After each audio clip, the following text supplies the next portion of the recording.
রাষ্ট্রপতির কি পাওয়ার আছে?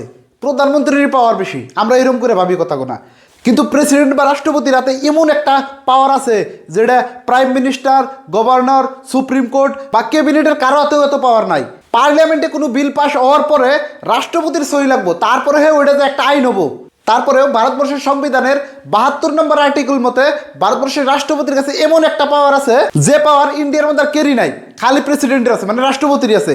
রাষ্ট্রপতির এই সুপ্রিম পাওয়ারটা হলো যে কোর্টে যদি কোনো আসামির মৃত্যুদণ্ড দিয়ে দেয়, রাষ্ট্রপতি ইচ্ছা করলে কোনো বিচার বিবেচনা ছাড়া তারা যদি কয় যে ছেড়ে দেবো, মানে মৃত্যুদণ্ড না, কোনো জেলও না, ছেড়ে দেবো, ছেড়ে দেওয়াবো। যদি রাষ্ট্রপতি বলে যে তার মৃত্যুদণ্ডের বদলে তারা 10 বছরের জেল দিলাম দেওয়াবো, 2 বছরের জেল দিলাম দেওয়াবো, বা তারা বেকসুর খালাস করে দিলাম তাও দেওয়াবো। এতটুকু পাওয়ার আছে প্রেসিডেন্ট অফ ইন্ডিয়ার কাছে, যেটা ইন্ডিয়ার মধ্যে আর কোনো গভর্নমেন্ট অফিসিয়ালের কাছে নাই। কিন্তু কথা হলো যে কোর্টে যে আসামিটার মৃত্যুদণ্ড দিব, হ্যাঁ নিশ্চয় কোনো দোষ করে আইছে বা ভুল করে আইছে, তার জন্য তারা মৃত্যুদণ্ড দিছে, রাষ্ট্রপতি তারা কের জন্য ছেড়ে দিব? ভারতবর্ষের সংবিধানে রাষ্ট্রপতিরে এই পাওয়ারটা এই জন্যই দিছে যে যদি এই বিচার ব্যবস্থায় কোনো ভুল থাকে তো অন্তিম পর্যায়ে একটা কনস্টিটিউশন সেফটি ভ্যালু থাকা লাগে, যার জন্য এই পাওয়ারটা রাষ্ট্রপতির হাতে দিয়ে রাখছে যে রাষ্ট্রপতি বিচার বিবেচনা করার পরে তারপরে ফাইনাল ডিসিশন দিব।